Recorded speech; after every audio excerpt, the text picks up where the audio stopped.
Natal, uma prática realizada e comemorada por muitos, não só atualmente, mas também há muitos anos, séculos e milênios na antiguidade.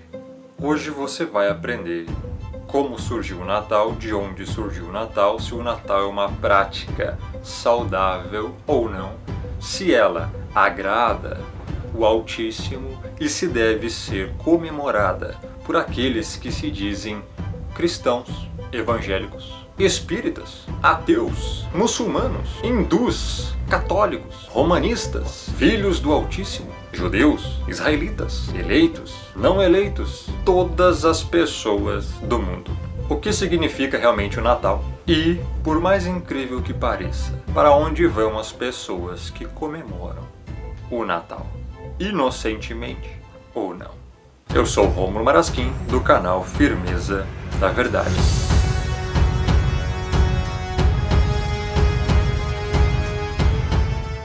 A primeira verdade chocante sobre o Natal é que o Messias, o Salvador, não nasceu em 25 de dezembro.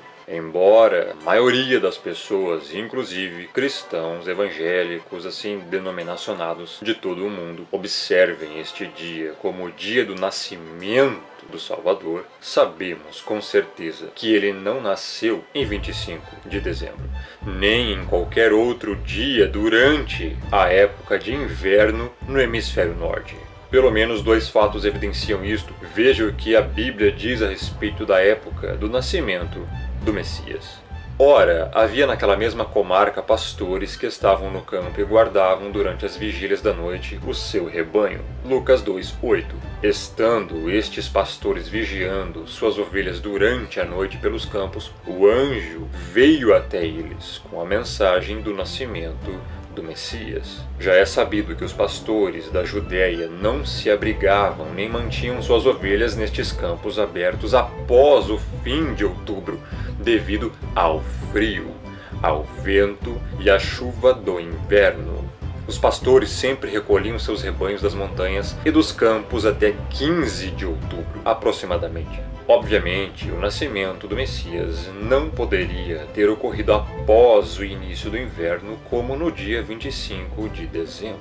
A Bíblia diz que, à época do nascimento do Salvador, César Augusto decretou um recenseamento geral e todos iam alistar-se, cada um à sua própria cidade. Lucas 2:1 e 3. Foi devido a esse censo que José viajou até Belém, a fim de alistar-se com Maria, sua esposa, que estava grávida. Verso 5. Em Belém, não tendo conseguido um quarto para se hospedarem, Maria deu à luz a seu filho em um estábulo. Certamente isso não pode ter ocorrido durante o inverno, pois viajar naquela época do ano seria muito difícil. César, por sua vez, não teria decretado o recenseamento naquela data, pois seria praticamente impossível que todos pudessem cumpri-lo. Viajar era demasiadamente difícil e perigoso durante o inverno. O próprio Salvador disse ao povo para que orasse a fim de que sua fuga não ocorresse no inverno. E orai para que a vossa fuga não aconteça no inverno. Mateus 24:20.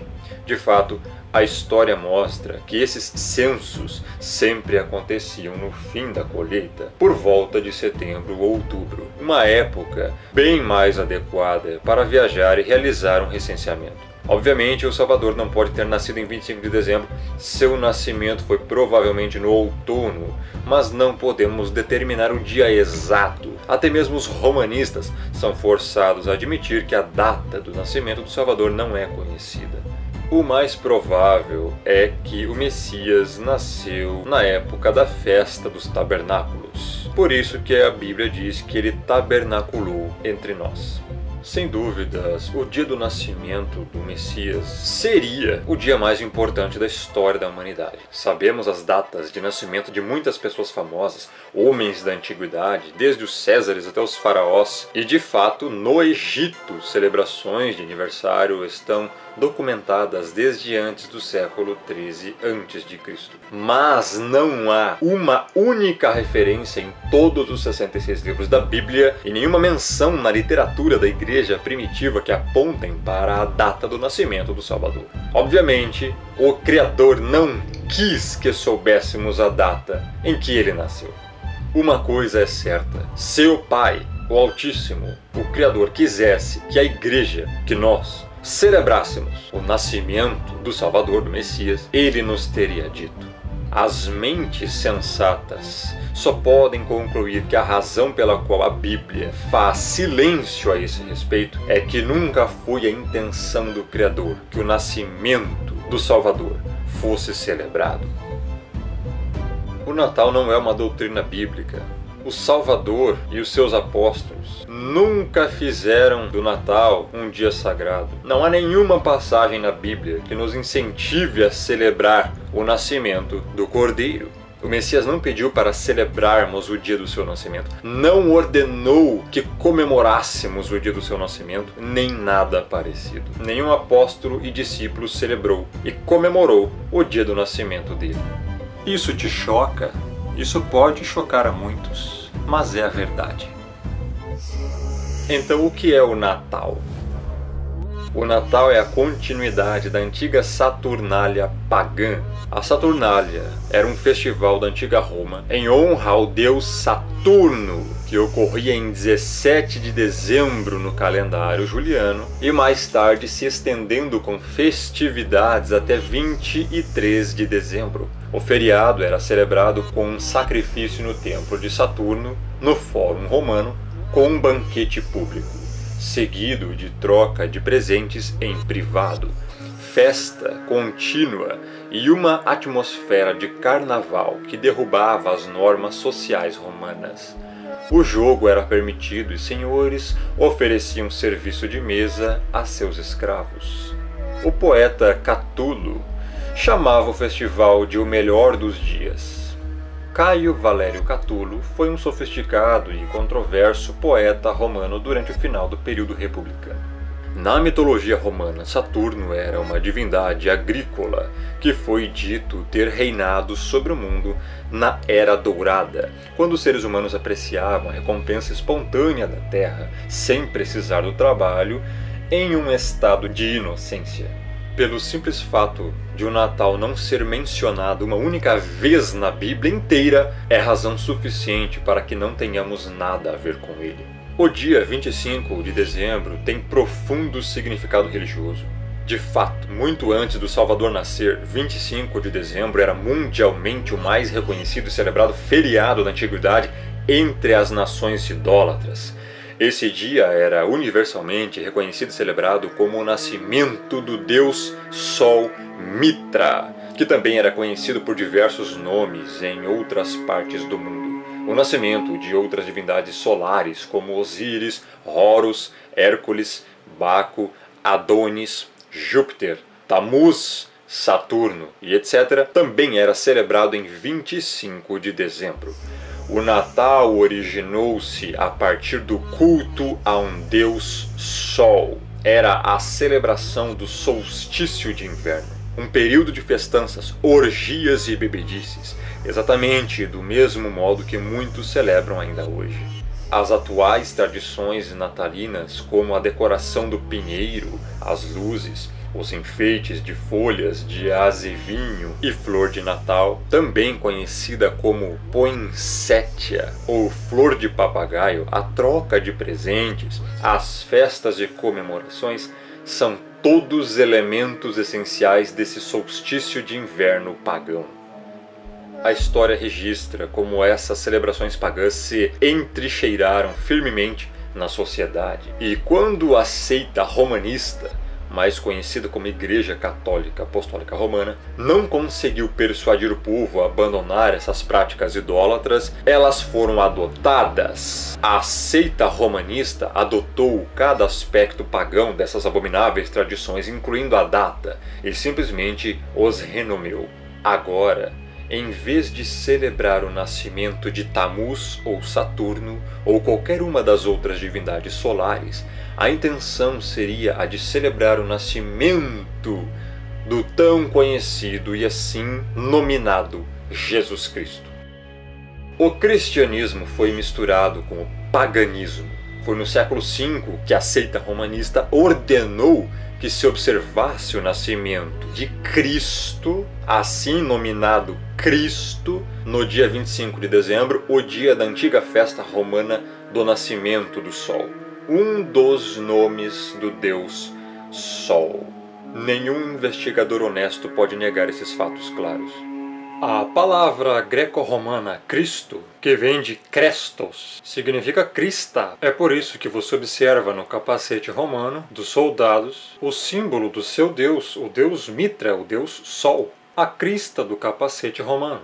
É por isso também que você vê na cabeça de alguns deuses romanos, inclusive do próprio Mitra, a crista, que significa exatamente os raios do deus Sol Invictus. Eles querem dizer que a palavra Cristo significa ungido, mas na verdade não é. A palavra ungido em hebraico é Mashiach. O que você precisa entender é que existem duas pessoas, uma é verdadeira e a outra é falsa, pois foi criada pelo paganismo e adotada pela seita romanista. Existe um Jesus Cristo que foi inventado por Roma, e existe o Messias, o Salvador, o Cordeiro, que é o verdadeiro enviado, que morreu na cruz pelos eleitos, pelo seu povo. Um é falso, o outro é verdadeiro. Esse Jesus Cristo é Mitra, o verdadeiro Messias, o verdadeiro Salvador, o verdadeiro Cordeiro. Não tem nada a ver com a religião, não tem nada a ver com o Natal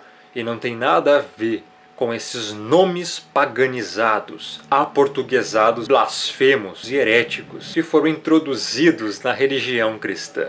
Quando você celebra o Natal, está efetivamente participando de um antigo ritual de culto a um deus Sol, nada menos que um sacrilégio idólatra. Essa é a verdade, você querendo ou não, doendo ou não, você gostando ou não. Essa é a verdade. E isso só se entende pelo Espírito, não é por estudo, é pela convicção do que é verdade e do que é mentira, pelo discernimento que o próprio Espírito dá a quem Ele quer. E é por isso, justamente, que não adianta estudar e estudar as letras. Sem discernimento do Espírito, você jamais vai aceitar a verdade. A Enciclopédia Britânica diz o seguinte sobre o Natal: sua observância com o nascimento do Salvador está ligada com tradições seculares, em geral de origens pagãs. De fato, tanto o Natal como a Epifania, que ocorre 12 dias mais tarde, em 6 de janeiro, são celebrações modificadas do solstício de inverno pagão e estão tão intimamente ligados que suas origens não podem ser discutidas separadamente. O dia 25 de dezembro em Roma era a data do festival pagão Nascimento do Deus Sol Invencível. Nada poderia ser mais claro. O dia 25 de dezembro é a data da celebração de deuses pagãos e não do nascimento do Salvador. A Bíblia diz: tirai os deuses estranhos que há no meio de vós e purificai-vos. Gênesis 35, 2. Os cristãos, os evangélicos, o povo que se diz escolhido, não deve ter envolvimento algum com isso. A celebração do Natal é uma abominável mistura de verdade com mentira. O Natal mistura o certo com o errado e polui a pureza e a verdade do povo eleito com as práticas abomináveis do paganismo. Como podemos nos atrever a contaminar o santo nome do Messias, do Salvador, do Cordeiro, com as vis tradições do culto ao sol? Como podemos nos atrever a misturar os elementos pagãos do Natal, como a árvore de Natal, as guirlandas feitas com ramos de louro e azevinho, a figura do Papai Noel, a troca de presentes, com o verdadeiro culto ao Pai, ao Criador, ao Altíssimo, conforme ordenado na Escritura? Você acha que o Criador se agrada com tal mistura pagã? A Escritura já falava sobre isso. Portanto, dize a casa de Israel, assim diz o Criador: contaminai-vos a vós mesmos à maneira de vossos pais, e vos prostituístes com as suas abominações? E quando ofereceis os vossos dons e fazeis passar os vossos filhos pelo fogo, não é certo que estáis contaminados com todos os vossos ídolos até este dia? E vós me consultaríeis, ó casa de Israel. Vivo eu, diz o Criador, que vós não me consultareis. Quanto a vós, ó casa de Israel, ide, sirva cada um dos seus ídolos, pois que a mim não me queirais ouvir, mas não profaneis mais o meu santo nome com as vossas dádivas e com vossos ídolos. Ezequiel 20, 30 a 31 e 39. E a Bíblia continua em 2 Coríntios 6, 14 a 16. Que sociedade tem a justiça com a injustiça? E que comunhão tem a luz com as trevas? E que concórdia há entre o Salvador e Belial? Ou que parte tem o fiel com o infiel? E que consenso tem o templo do Criador com os ídolos? Nenhuma concórdia, nenhuma comunhão, nenhuma parte, nenhum consenso. O Natal é 100% pagão. Quem comemora ou celebra o Natal, todo o ritual natalício, está sendo antibíblico, fazendo uma coisa totalmente antibíblica e sendo uma abominação, ao mesmo tempo em que comete uma abominação àquele que é santo, santo, santo. Com isto em mente, considere o que o Criador diz a Jeremias 10, 1 a 5 e considere com a atual tradição de decorar as árvores de Natal.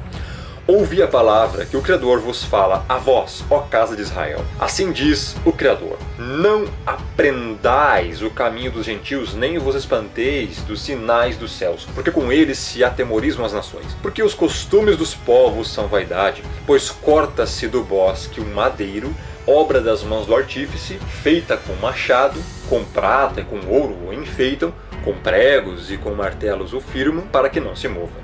São como a palmeira, obra torneada, porém não podem falar, certamente são levados, porquanto não podem andar. Não tenhais receio deles, pois não podem fazer mal, nem tampouco têm poder de fazer bem. Aqui está falando de uma árvore de Natal, e que isso era uma obra pagã, consagrada a deuses pagãos. Quem tem uma árvore de Natal dentro de casa, ou até mesmo dentro de um templo religioso, de alguma denominação qualquer, na verdade tem um ídolo ali dentro.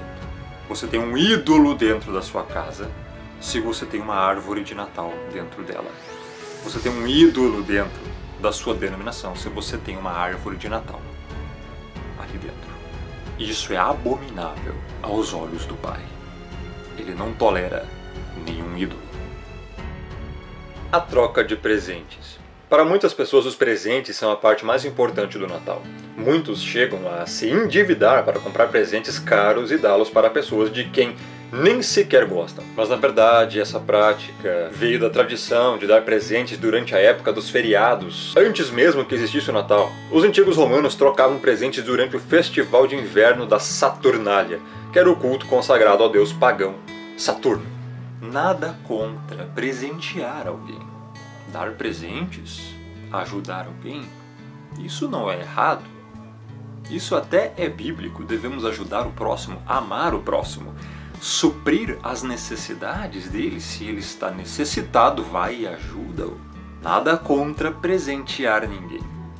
O problema está no detalhe da cerimônia pagã, que está ligado ao ritual pagão idólatra, em tal comemoração. Então tudo isso é unido, os presentes, a cerimônia e tudo mais. E aí se torna um problema. O Papai Noel. Algumas pessoas querem que acreditemos que Papai Noel foi São Nicolau, um santo e bondoso velhinho que generosamente distribuía presentes aos necessitados. Os fatos históricos, contudo, provam outra coisa. Realmente não há evidência válida que tenha existido algum São Nicolau, apesar da tradição romanista. mas os costumes e tradições que envolvem o Papai Noel o ligam a Odin ou a Saturno, o deus Sol em pessoa. O Papai Noel foi conhecido por muitos nomes em diferentes países ao longo dos séculos, mas os costumes que o cercam permaneceram os mesmos. Ele sempre foi um homem muito idoso, gentil, de barbas brancas, e isto devido à sua idade. Uma vez ele era Odin, mas quando o cristianismo afugentou os velhos deuses, ele apareceu novamente como São Nicolau. Em inglês, Papai Noel é Santa Claus. Interessante notar que se nós apenas invertermos algumas letras, se torna Satã, que é uma referência clara a Satanás, o nosso inimigo. E o Claus, de Santa Claus, significa o quê? Vem do alemão Klaus, uma contração e diminutivo de Nicolaus, uma referência a São Nicolau, o que implica ainda mais num paganismo idólatra de falsos deuses. Desse tal de Santa Claus, São Nicolau e Papai Noel não eram vermelhas, eram verdes. No século passado é que essas cores foram mudadas pela Coca-Cola. Tudo por uma questão de marketing, produtos e vendas. Dinheiro.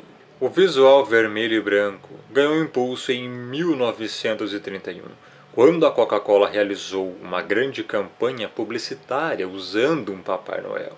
E desde então, ele tem esta aparência. Seu lar é muito distante, talvez no céu, no Polo Norte, ou em algum país remoto, de onde vem montado em um trenó puxado por renas. Ele pode vir secretamente à noite ou à luz do dia, acompanhado de uma comitiva de demônios mascarados e estranhas formas de animais. Geralmente está associado com o fogo, entrando pela chaminé ou deixando os presentes perto da lareira. Lembre-se que se trata de um deus Sol. E como os antigos deuses dos quais é descendente, pode perscrutar o coração e conhecer os pensamentos e as ações ocultas de todos que ele visita.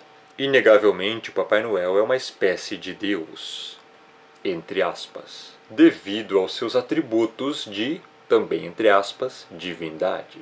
Ele consegue visitar todas as casas da Terra em uma única noite. Abre aspas, onipresente, fecha aspas. Conhece tudo sobre o comportamento das crianças.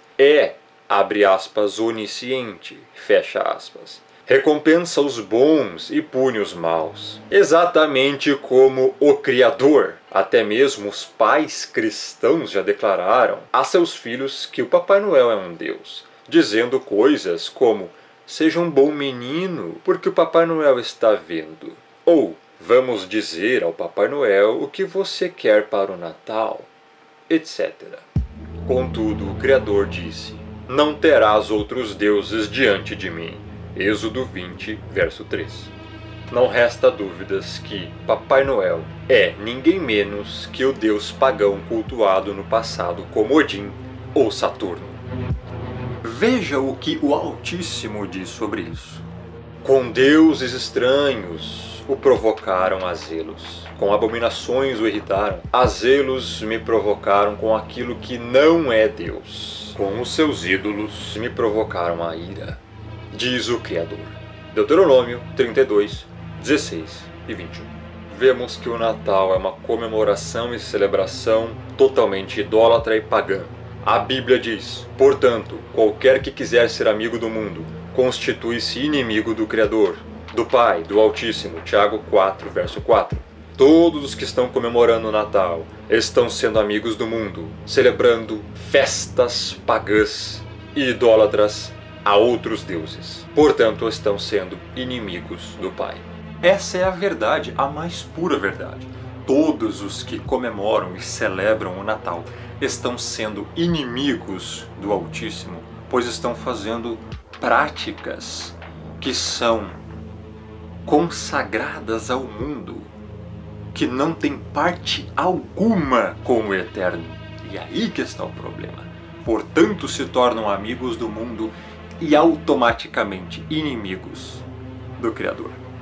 E alguns ainda podem dizer: mas não privaremos nossas crianças se não celebrarmos o Natal? Mas privá-las de quê? Da verdade.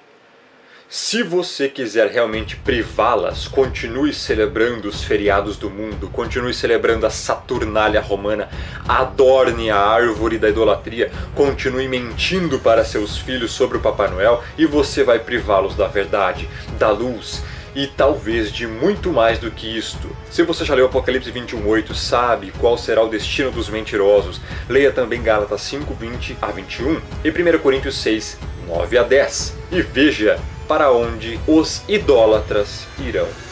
A Escritura diz que só há um caminho. Este caminho é o Salvador, o Messias, o Cordeiro. Eu sou o caminho, a verdade e a vida. Ninguém vem ao Pai senão por mim, disse ele. E ao Hanan 14, verso 6. Mas quando vier aquele Espírito de verdade, ele vos guiará em toda a verdade. Porque não falará de si mesmo, mas dirá tudo o que tiver ouvido e vos anunciará o que há de vir. Yohanan 16, verso 13. Se você não está sendo guiado na verdade, se você continua no engano, o Espírito Santo, o Espírito da verdade, não está te guiando. Agora, vamos falar um pouco de história? Vamos entrar no aspecto da historicidade do Natal.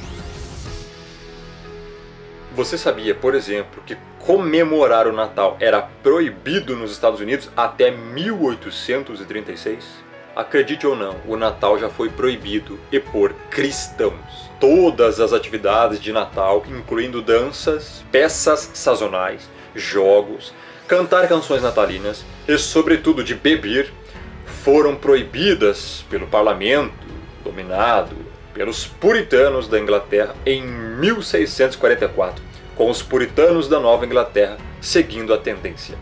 Em Boston, o Natal foi proibido. Na colônia de Plymouth, se tornou uma ofensa criminal. As árvores de Natal e as decorações foram consideradas rituais pagãos impuros e os puritanos proibiram os alimentos tradicionais da época, como tortas e pudins. As leis puritanas exigiam que as lojas e empresas permanecessem abertas durante todo o dia de Natal e crentes caminhavam pelas ruas na véspera do evento gritando: "Não ao Natal". Nos Estados Unidos, os tradicionais costumes natalinos não eram, no princípio, observados, como na Inglaterra, sob o mando da Comunidade Britânica de Nações, por causa das objeções dos puritanos. Mas desde a metade do século XIX, as celebrações se popularizaram e cresceram economicamente. Hoje em dia, poucos norte-americanos sabem que celebrar o Natal já foi proibido em seu país. Obviamente, não estamos sugerindo que o Natal seja proibido por lei, apenas que cristãos sinceros decidam se devem participar de uma festividade tão pagã e antibíblica. Nossas tradições comemoraram todas as festas da roda do ano pagã e o Natal, Yule. Yule é a época do solstício de inverno, quando a criança do sol renasce, a qual é uma imagem do retorno de toda a nova vida através do amor dos deuses. Os escandinavos tinham um deus chamado Ul, e dentro da tradição nórdica, Yule é considerado o Ano Novo. Nas demais tribos e povos da Europa pré-cristã, o solstício de inverno era a mais antiga festa sazonal e, dada sua importância, foi sincretizado com as festividades do Natal cristão. Roda do ano é o calendário que simboliza a concepção de tempo dos pagãos e principalmente a dos celtas, e que era um tanto quanto diferente da atual, semelhantemente ao zodíaco. Eles não viam o tempo de forma linear, mas circular, cíclico. Seus calendários levavam em conta não só o ciclo solar, como é o nosso, mas também o ciclo lunar. Originários da tradição celta, os sabbats ocorrem 8 vezes ao ano. O imperador Aureliano, um imperador romano de 270 a 275, de humildes origens, provinha da Dácia, de Sírmio, onde nasceu em 214. Pertenceu ao grupo de imperadores soldados que estiveram na base da restauração do império em finais do século III. Foi ele quem oficializou em 274 d.C. a data de 25 de dezembro, cuja finalidade da festa era homenagear o deus Sol, Natalis Solis Invicti, nascimento do Sol invicto. considerado a primeira divindade do Império Romano a festejar o início do solstício de inverno.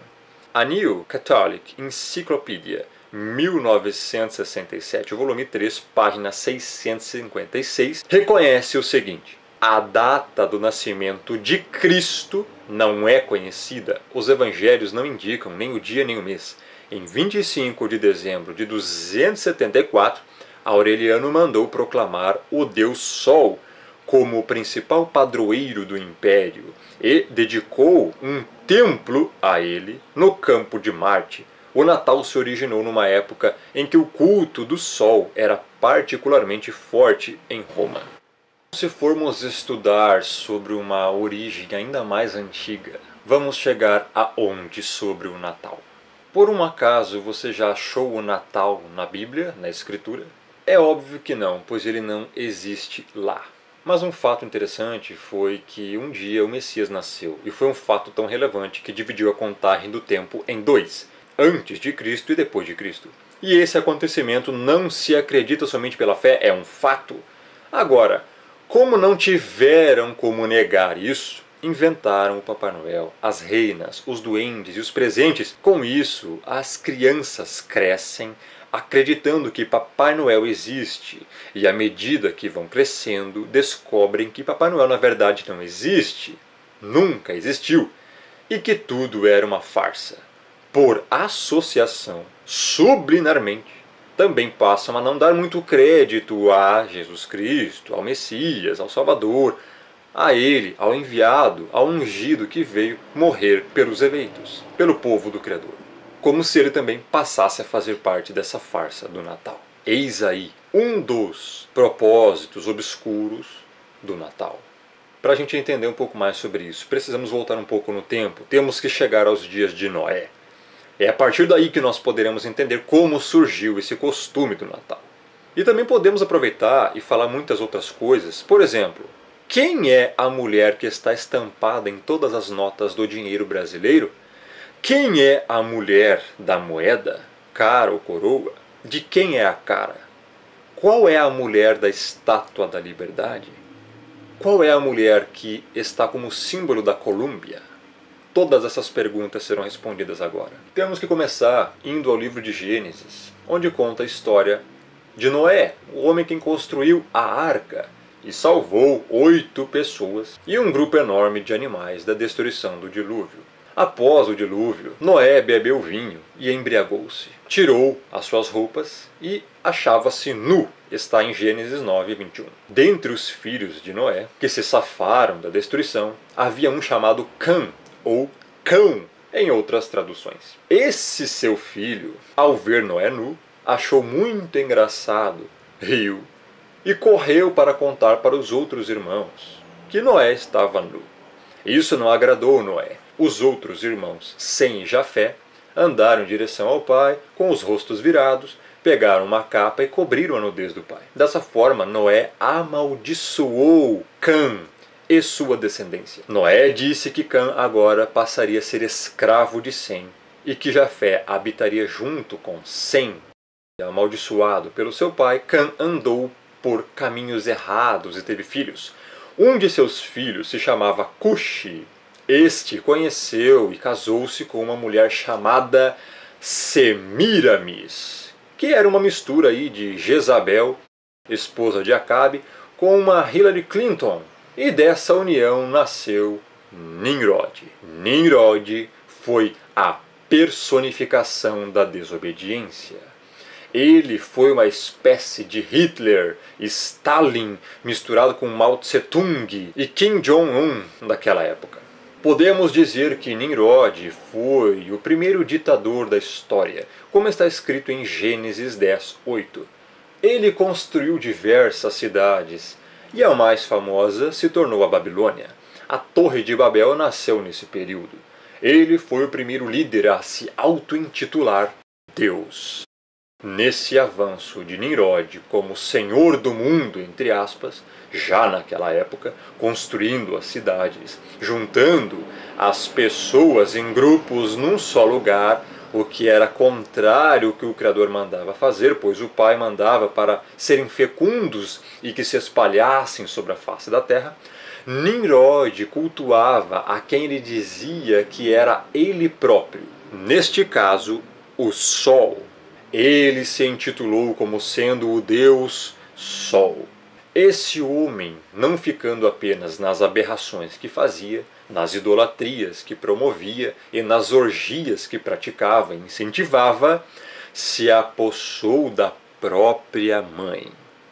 Sim, vou repetir se você não entendeu. Nimrod se apossou sexualmente da própria mãe. Ele fez a própria mãe de sua mulher. Semíramis, então, deteve para si o título de deusa, porque o seu filho e marido, ao mesmo tempo, dizia que era Deus. Ela também, como mãe e mulher dele, dizia que era deusa. Inclusive, ela mesma buscava reverência para ela, como se ela fosse a lua. O tio-avô de Nimrod, Sem, matou-o, espedaçou-o e separou seus pedaços. Então Semíramis, a sua esposa e mãe, pensou: um Deus não morre. E ela contou uma história de que ele não havia morrido e que ele simplesmente havia ido para o lugar dele, que era no Sol, e falava que ele era o Sol. Nimrod é o patriarca dos senhores do mundo, que estão aqui nos nossos dias atuais. Todos eles são da descendência vinda após Nimrod. E os senhores do mundo são seus seguidores. Por isso, o símbolo Illuminati é a pirâmide com o olho que tudo vê, pois o olho que tudo vê também simboliza Nimrod.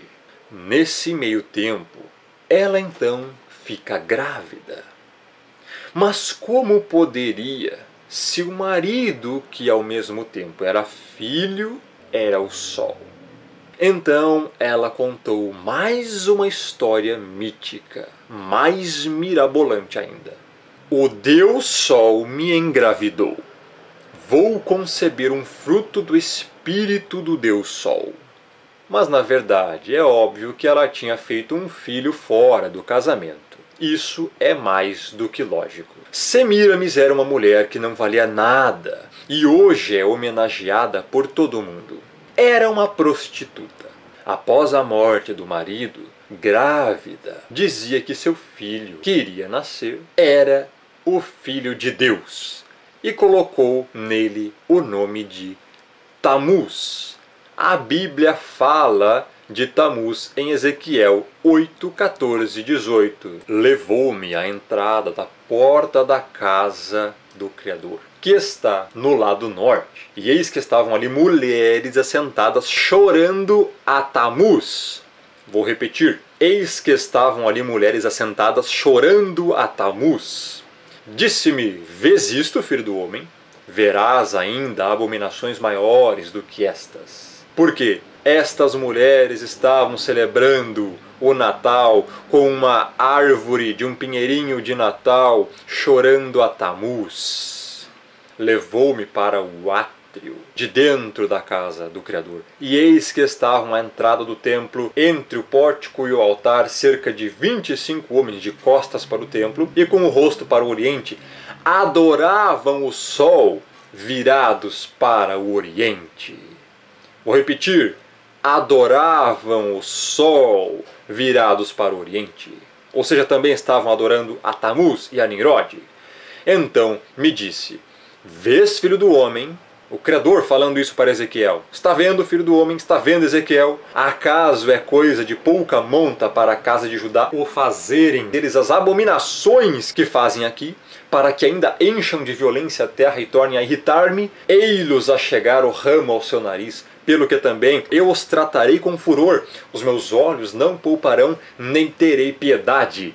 Ainda que me gritem aos ouvidos em alta voz, nem assim os ouvireis. O Criador está falando que todos aqueles que comemoram o Natal estão comemorando uma festa pagã, adorando Tammuz e o deus Sol Nimrod, e que o Pai considera isso uma abominação e que ele vai tratar com violência, furor, e não terá piedade e nem serão poupados, ainda que gritem aos ouvidos do Pai com alta voz, nem assim ele os ouvirá. Isso é um juízo do Criador para todos aqueles que comemoram e celebram o Natal. O Natal, uma festa pagã que irrita o Criador. Olha o que ele disse no verso 17. Para que ainda me encham de violência a terra e tornem a irritar-me. Muito cuidado com o que você está fazendo. Abandone as práticas idólatras. O Criador está te mandando fazer isto. Tammuz, filho do Deus Sol, que ficou sendo considerado como menino Deus, nasceu exatamente ao equivalente ao dia 25 de dezembro naquela época. Depois que Semíramis deu à luz a Tammuz, começou a dizer que esse garoto era então o próprio Nimrod, o próprio Deus Sol, agora reencarnado. E daí surgiu a base para a teoria da reencarnação. Eis aí de onde surgiu a teoria da reencarnação. Numa certa vez, o garoto Tammuz estava no mato caçando e acabou morrendo, mas não se sabe de quê. O seu corpo ficou em cima de um tronco apodrecido. A sua mãe, Semíramis, para não dizer que seu filho havia morrido como qualquer outro mortal, já que ele era Deus, supostamente, espalhou a notícia que seu filho tinha voltado para o céu, para o seu lugar, para o sol, já que ele era o próprio Nimrod. Mas é claro que nós sabemos que tudo isso era uma mentira para eles se manterem no poder e serem vistos como os espirituais, os poderosos da época. E naquele tronco podre, onde o garoto caiu em cima, nasceu um pinheiro. E Semíramis passou a dizer que esse pinheiro era a própria referência do renascimento de Tammuz no mundo. E toda a data de aniversário de Tammuz, de 25 de dezembro, era comum pegar um pinheiro e levar para dentro de suas casas e enfeitá-lo como símbolo do renascimento de Tammuz, uma prática que hoje se traduz pela árvore de Natal. Essa prática religiosa de se levar um pinheiro para dentro de casa e enfeitá-lo já era também acompanhada nessa mesma época da troca de presentes, porque as sacerdotisas e amigas de Semíramis, que choraram aos pés daquele pinheiro e após agradeciam umas às outras e faziam trocas de presentes que eram depositados nos pés desse pinheiro.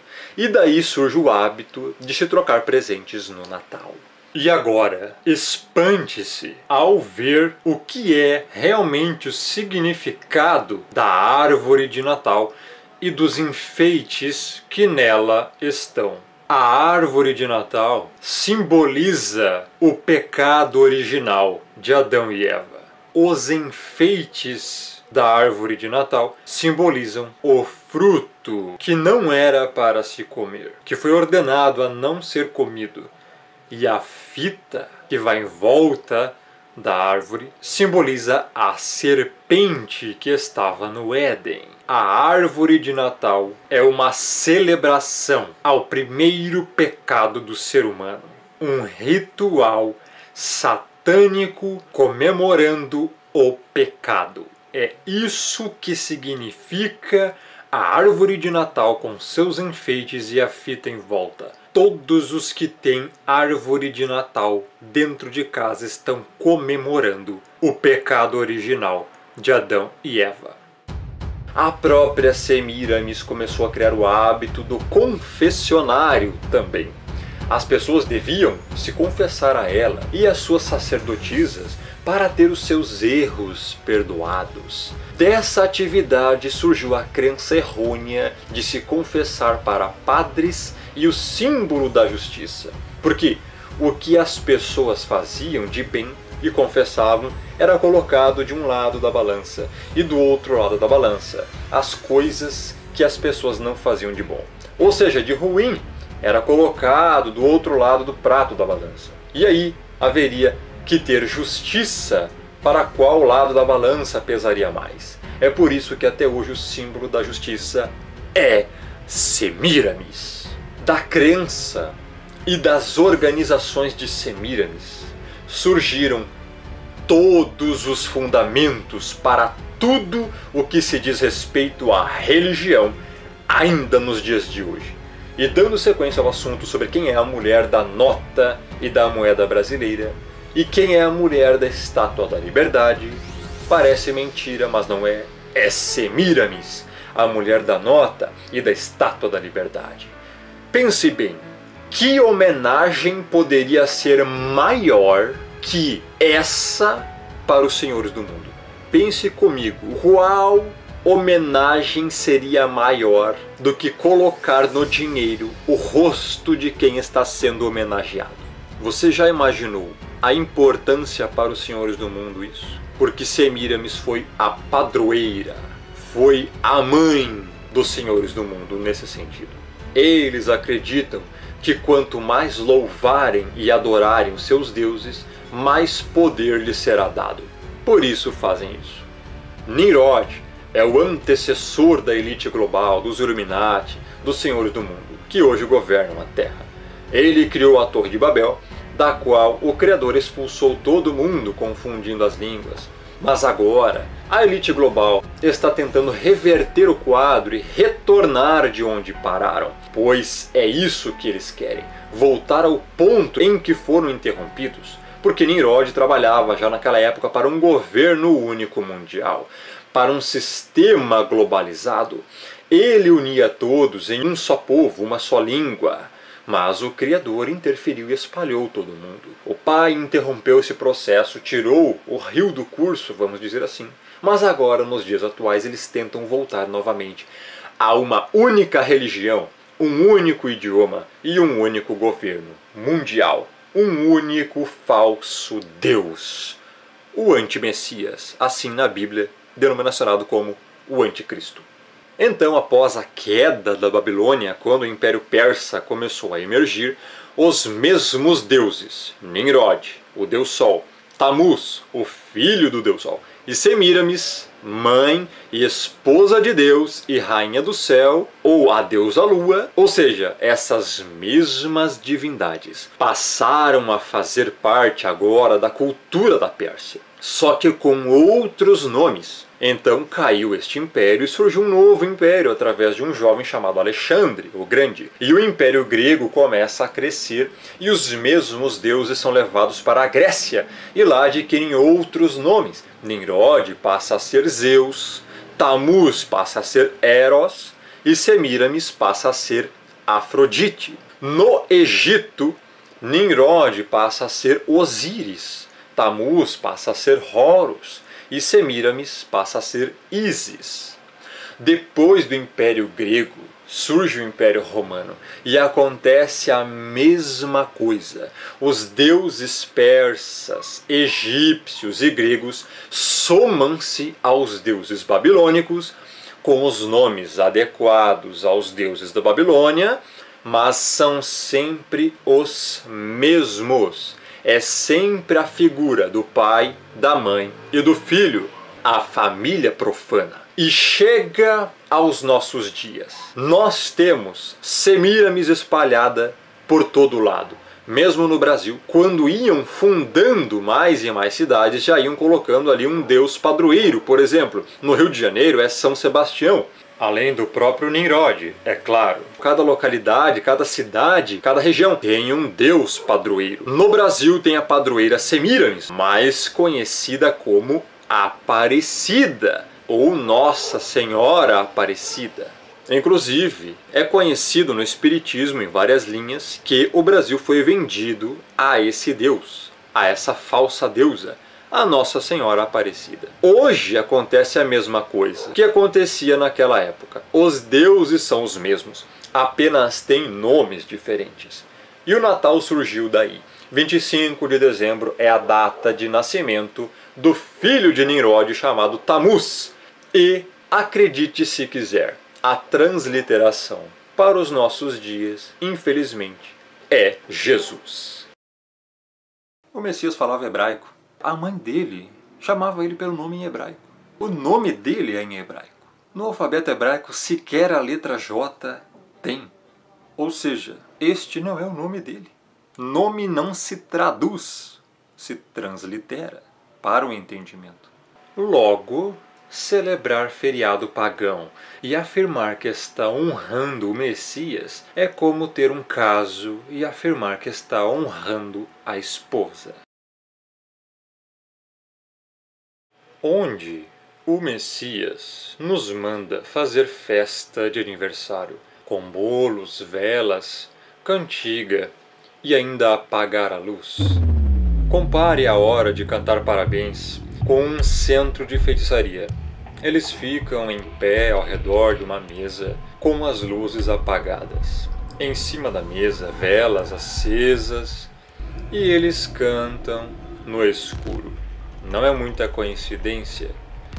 Quem habita no escuro? Quando apagam as luzes e cantam, a quem eles cantam? A Deus? Ao Criador? A alguma divindade? De forma alguma. No aniversário acontece uma idolatria.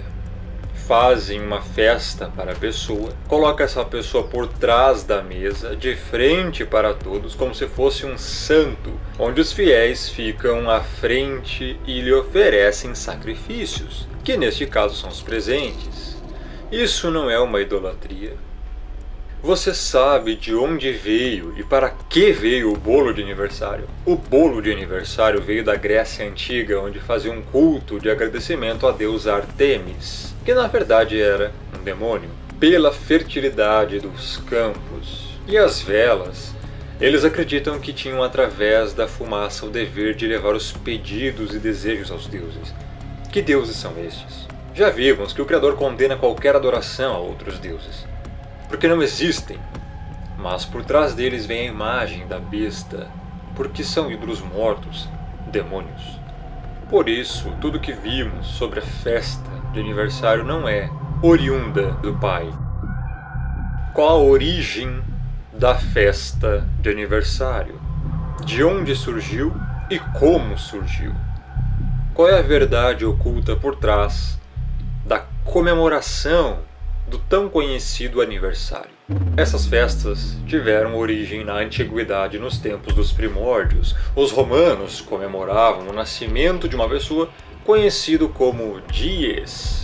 Os tradicionais bolos de aniversário surgiram na civilização grega, quando os adoradores da deusa da fertilidade Artemis faziam um bolo de mel e pão no formato de uma lua, o que era uma homenagem em simbologia a Semíramis, mãe de Tammuz, que se considerava a deusa lua. Você pode dizer, mas onde isso está na Bíblia?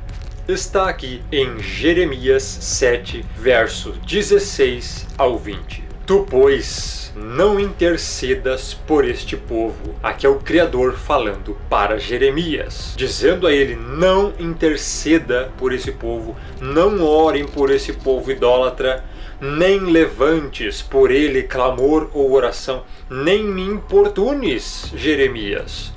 Por quê? Porque eu não te ouvirei. O Criador está dizendo que não vai ouvir, que não quer ouvir intercessões e orações a favor de um povo idólatra. Verso 17 diz o porquê. Acaso não vês tu o que andam fazendo nas cidades de Judá e nas ruas de Jerusalém? Os filhos apanham a lenha, ou seja, a madeira, os pais acendem o fogo, e as mulheres amassam a farinha para se fazerem bolos à rainha dos céus. Olha aqui a Semíramis. A rainha dos céus é a Semíramis. O bolo está sendo feito e oferecem libações a outros deuses para me provocarem a ira. Verso 19. Acaso é a mim que eles provocam a ira, diz o Criador, e não antes a si mesmos para sua própria vergonha? Verso 20. Portanto, assim diz o Altíssimo, eis que a minha ira e o meu furor se derramarão sobre este lugar, Que lugar? Todo o lugar em que estão fazendo isso, todo o lugar em que estão homenageando a Rainha dos Céus, fazendo bolos comemorando o Natal, pois é uma idolatria a Semíramis, sobre os homens e sobre os animais, sobre as árvores do campo e sobre os frutos da terra, arderá e não se apagará. Aqui está falando do grande e terrível juízo da grande tribulação também, em que, a partir da primeira trombeta de Apocalipse, que está no capítulo 8, grande parte da terra irá sofrer. Tanto os seres humanos serão queimados, como animais terrestres e aves. É o que a Escritura diz. Você querendo ou não, você gostando ou não. E a culpa é totalmente sua por adorar outros deuses, celebrando o Natal e o aniversário, que indiretamente é praticamente quase a mesma coisa.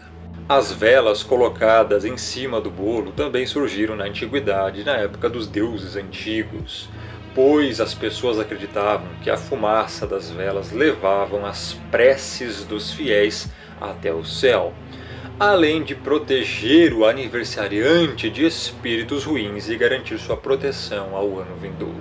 Sim, você não escutou errado. Toda essa tradição e costume de acender velas em cima de um bolo surgiu do paganismo demoníaco, onde as pessoas acreditavam que tais velas serviam para proteger de espíritos ruins, malignos e garantir sua proteção ao ano que viria. As velas acesas também servem para abrir portais, neste caso de invocação. Só que as velas precisam estar em certas posições específicas. Nesse caso, as posições mais famosas são em formato de pentagrama ou hexagrama. Espíritos malignos são invocados desta maneira. Então abre-se um portal e espíritos malignos adentram a esta dimensão.